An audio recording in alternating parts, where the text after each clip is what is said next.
Bom, vamos para o resumo da segunda aula que eu tive do curso até agora. E começamos com análises macroeconômicas. Como é que funciona? São análises que ajudam a gente a visualizar, identificar qual o melhor investimento para aquele momento. Então, por exemplo, hoje, no dia 23 de julho, a Selic ela está a 14,25%. E a tendência é de que ela abaixe. Então, se eu vou fazer um investimento daqui a uns 2 anos, a melhor opção que eu tenho para o momento, se é queda de Selic, é fazer um título pré-fixado. Por quê? Porque eles provavelmente vai pegar um valor próximo dessa taxa, então eu vou conseguir um título pré-fixado a 14%, a 13%, e sempre vão ganhar isso durante os 2 anos. E a tendência é que dentro desses 2 anos a Selic sempre cai. Então, por exemplo, eu vou ficar sempre assim, enquanto a Selic vai fazendo assim. Então, eu vou ter essa diferença e eu vou ganhando. Ou também, se for outro caso, vamos dizer que a tendência de que a Selic só suba. Então, a melhor opção é a gente fazer um pós-fixado, pois, diferente do pré-fixado, que vai estar ali uns 12%, vamos botar, ele vai só ganhar 12%. Enquanto que o pós-fixado a tendência é subir, então eu vou ganhando 12, 13, 14, 15 e assim vai. Além de outras coisas como a inflação. A inflação já é melhor para investimentos de longuíssimo prazo. E isso já a gente junta com o perfil do investidor em momento de vida. A gente nunca sabe, na verdade a gente sabe conversando ali com o investidor, mas o que eu queria falar é que não existe um investimento universal. O que pode ser bom para mim pode não ser bom para você, dependendo do seu momento. Então, se o meu objetivo é pagar meu casamento, eu vou precisar de um investimento de um curto prazo, pois eu pretendo me casar dentro de 1 ano. Então, eu vou fazer investimentos para isso. Não adianta para você, se caso já seja casado, enfim, queira daqui a 5 anos ter um carro. Então, você vai investir para comprar um carro daqui a 5 anos. Então, talvez para ti pode ser melhor uma pós-fixada, enquanto para mim uma pré-fixada, ou vice-versa. Vai variar muito. E aí, entrando nos investimentos, nós temos a renda fixa tradicional. Esse é aquele investimento em que a gente sabe exatamente qual vai ser a taxa de rendimento. Então, por exemplo, assim, é igual os que eu estava comentando. Nós temos as taxas pré-fixadas, que é literalmente isso. Então, eu vou ganhar 15% durante X tempo. É esse ponto. Ou também outra questão que é pré-fixada, que parece um pouco confuso, seria a pós-fixada. Como é que funciona? Eu estou fixado na Selic. Então, qualquer variação que tiver da Selic, eu vou estar junto com ela. Então, é meio que pré-fixada por isso, porque eu estou fixado a uma taxa, vamos dizer, né? A vantagem é que tem baixo risco e previsibilidade de retornos. E há algumas opções isentas, como LCI, LCA, CRIs e CRAS. Então, eu não vou pagar imposto de renda independentemente do prazo que eu ficar.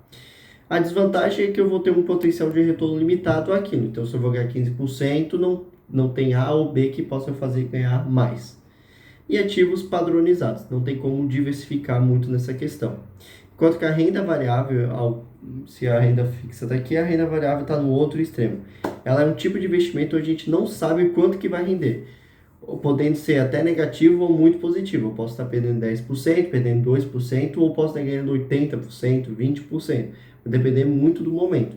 As características, ela traz um potencial de retorno exponencial no longo prazo, então a tendência é que a renda variável no longo prazo, ela sempre vai subir.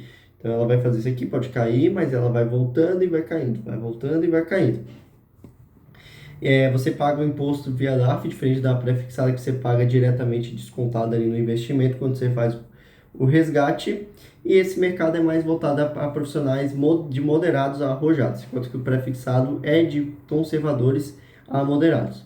Aí também temos indo para uma outra partida multimercado, que ele vai juntar os dois dos melhores mundos. Então ele vai pegar as opções de pré-fixada e a renda fixa tradicional, desculpa, e a renda variável. Vai misturar e ali a gente vai ter um retorno. Enquanto que a renda fixa ela estiver subindo, pode ser que a renda variável esteja baixando, mas uma vai ajustar a outra, que é sempre vão andar juntinho assim. Às vezes a renda variável pode estar lá em cima e a renda fixa aqui embaixo. Então, nesse momento vai ter um pouco mais de subida. Então o multimercado é legal por isso, porque ele diversifica muito. E a chave dos investimentos é tu saber diversificar. E outro tipo de investimento é o cambial, expõe o investidor a moedas estrangeiras, principalmente dólar. É usado para proteção cambial ou diversificação internacional. Ela é muito utilizada por importadores e exportadores. Então, se eu vou importar para fora 10 quilos de arroz, por exemplo, eu vou receber em dólar. Então, eu quero que o dólar esteja bom. Então, eu vou investir numa forma que me proteja contra alguma possível queda do dólar. E dentro dos investimentos, a gente temos algumas estratégias. As estratégias vão definir como que vai ser a forma de rentabilidade, de pagamento e várias outras coisas que vão resultar no final, vão resultar no final da carteira de um cliente ou minha. A estratégia ativa ela tem como objetivo superar algum benchmark ou indexador. Então, por exemplo, meu objetivo é superar o CDI. Então, eu vou fazer investimentos que vão tentar superar o CDI. Se o CDI está em 12, eu vou tentar atingir 13, 14%. As principais características envolve análise constante do mercado e seleção ativa dos ativos. Então, tem que sempre ficar estudando, sempre analisando os ativos que estão na minha carteira. Busca identificar oportunidades de compra e venda. Então, hoje o Banco do Brasil está bem baixo, vou aproveitar e vou comprar. Tá alto, vou aproveitar e vou vender. Pode alterar a carteira com frequência, então um dia eu posso estar ganhando mais, outro dia eu posso estar ganhando menos, um dia eu posso estar perdendo. As vantagens é que um potencial de retorno normalmente sempre acima da média e aproveita cenário de volatilidade. Então, se você aproveitar os momentos de alta ou de queda, você vai se dar muito bem nos investimentos. A desvantagem é que normalmente tem os custos mais altos, maior risco de erro humano. Então, por exemplo, vamos dizer num fundo, né, de estratégia ativa, vai estar alguém ali que vai estar selecionando os ativos para tentar superar o benchmark. Pode ser que ele faça alguma previsão errada, isso é normal, é um erro humano. Enquanto a estratégia passiva, ela tende a acompanhar um indexador, um benchmark. Então, ela é uma forma mais simples. Então, se o meu objetivo é indexar ao CDI, se o CDI tiver 12, eu vou querer estar ganhando 12. Então, é mais fácil você comprar ativos que estão mais próximos do CDI, da Selic, tudo isso vai compondo a carteira. A principais característica é menor giro de ativos, foco em eficiência e baixo custo. Enquanto que a desvantagem é um retorno reduzido, não tem um crescimento exponencial igual, por exemplo, numa gestão ativa. A transparência... estou lendo as vantagens. Desvantagens. Não supera o mercado, apenas acompanha e pode ter perdas idênticas em cenários negativos. Então, se tiver em baixa, não tem o que fazer porque eu estou indexado ao esse benchmark que ele está em baixo no momento.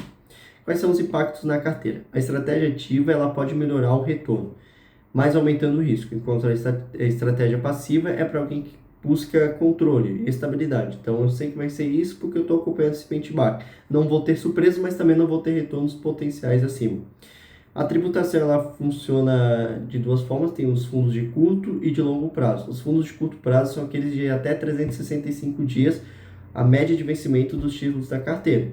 E de até 180 dias você vai pagar 22,5% de R, enquanto que acima de 180 dias, nesse caso é 365, 20% de R. E tudo isso é na fonte. Então, quando você faz o resgate, automaticamente já vai vir um líquido, não vai vir com o imposto, não precisa declarar no final. Enquanto que a tributação de fundos de longo prazo ela é um pouquinho mais complexa, mas também não é muito mais complexa. São fundos em que a média dos ativos da carteira são acima de 365 dias de vencimento. Aí é a mesma coisa, até 180 dias, 22,5%. 180 a 360, 20%. 360 a 720, 17,5%. E acima de 720 ou 2 anos, você vai pagar 15%. Algumas regras específicas é que o fundo de ações possui alíquota fixa de 15% sobre o ganho líquido do resgate. Então, esses impostos que eu falei de fundos de curto ou longo prazo são referentes ao fundo de fundos pré-fixados, vamos dizer assim, né? De renda fixa, na verdade. Enquanto que nos fundos de ações sempre vai ser 15% e é só sobre o ganho. Então, se eu investir 100 e ganhei 50, eu vou pagar imposto sobre os 50, não sobre os 100. E dentro dos fundos ali existe o Come Cotas, que é uma antecipação semestral de R para fundos de renda fixa e multimercado apenas, não ocorre para ações. Ocorre no último dia útil de maio e de novembro, então dia 31 de maio, 30 de novembro, nem lembro se tem 31 de maio. Mas é isso. E o Come Cotas ele reduz a capitalização composta. Então, por exemplo, assim, eu fui lá e investi 100 mil reais em um fundo.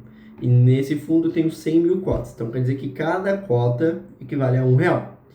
Vamos lá, teve um rendimento e tal. E em maio eu tenho 106 mil reais. eu continuo tendo 100 mil cotas, porém o preço de cada cota passou de R$1 para R$1,06, né? Aí o Come Cotas, como é que funciona? Ele não vai pegar necessariamente do dinheiro, ele vai pegar da quantidade de cotas. Ele vai fazer um cálculo lá, e agora eu esqueci qual é, show de bola. Mas ele vai fazer um desconto ali, eu acho que é 20%, isso aí eu não lembro. Mas vamos dizer que eu vou pagar R$900 de imposto, então isso vai me ocasionar 845 cotas. E como é que funciona? Lembra que eu tinha 100 mil cotas? Agora eu vou ter 100 mil cotas menos 845 cotas, porque foi deduzido R$900 de imposto. Então eu vou estar com 99 mil cotas e pouquinho, 99.200. No próximo mês eu vou estar rendendo sobre isso. Isso que é meio que complicado, porque meio que eu perco rentabilidade, né? Porque se eu tenho menos cotas, eu vou rendendo menos, né? Se fosse do dinheiro, pelo menos eu ia continuar com as minhas 100 mil cotas. Mas agora eu só tenho 99, ela só se valorizou, né? Agora eu não lembro qual que era a taxa, mas enfim. Nós temos a taxa de administração, que é uma remuneração cobrada pela instituição administradora e gestora para cobrir custos operacionais. Então, normalmente, quando você for investir num fundo de investimento, sempre olha a taxa de administração e tente buscar sempre a que tiver a menor, né? De acordo ali com os seus objetivos. Então, quanto que provavelmente uma de gestão passiva vai ter uma taxa de administração menor, uma de ação ativa vai ter uma taxa de administração maior. Mas sempre tente procurar aquilo que traz melhor custo, o melhor custo-benefício. Olha a rentabilidade e olha a taxa. Às vezes compensa pagar um pouco mais de taxa, mas sabe que aquele fundo ele vai te trazer mais retorno no final. Enquanto a taxa de performance ela é um pouco diferente, ela é só cobrada em fundos de gestão ativa. Por quê? Porque tenta superar o benchmark, enquanto o passivo ele não tenta. Então não tem por que cobrar taxa de performance. Então nos fundos ativos a taxa de performance ela é uma remuneração adicional depois da taxa de administração. Então desconta a taxa de administração depois da taxa de performance. Como é que funciona? O objetivo do meu fundo é acompanhar o CDI mais 2%. Então eu tenho meus ativos lá, né? Então vamos dizer que o CDI está 10%, então eu tenho que estar nos 12%. Vamos dizer que eu atingi 12%. Beleza. Então eu vou lá e cobro dos meus cotistas. Olha, o que eu combinei com vocês? Que exceder 2%, exceder 2%. Então 20% do que exceder é meu, né? Então, por exemplo, não é cobrado sobre tudo. É cobrado somente sobre o que excedeu. Se excedeu 2% da meta, é cobrado 20%, normalmente, tá? 20% sobre esse valor. E aí a questão muito legal que eu acho é a questão da linha d'água. Então vamos supor que a primeira cobrança foi feita quando bateu 12%, que era o meu objetivo, bater CDI mais 2%. Eu estou rendendo 12%, CDI está 10%, bati a primeira linha d'água. Fiz a cobrança. Agora, vamos dizer que caiu o fundo, continuou, passou, aí chegou de novo nos 11%, está acima do CDI, porque o CDI está 10% de novo. Mas o meu fundo deu 11%. Eu não vou cobrar novamente a taxa de performance, porque é sempre cobrado pela última que teve. Então, por exemplo, se o último momento esteve a 12%, então eu não vou poder cobrar de novo. Eu só vou poder cobrar se passar 12%. Se for 13%, 14%, nesse caso eu posso cobrar de novo. Aí é a mesma coisa. Ah, chegou a 14%. Não posso cobrar se tiver 13, 12, menos que foi cobrado antes. Somente se exceder é 14. E assim sempre vai. A linha d'água sempre vai aumentando o nível. Então isso é uma questão legal. Tu tem que ver a questão quanto tu for investir, se compensa ou não. Olhando assim, é legal, porque pô, tu vai estar rendendo, tu vai render mais, só que tu vai dar um pouquinho de parte, não é um valor muito considerável. Até investiria, mas aí você tem que lembrar que no fundo ativo você também pode ficar negativo, então tem que se precaver por isso. Pode ganhar bastante, vai pagar a parte, mas também pode ficar negativo.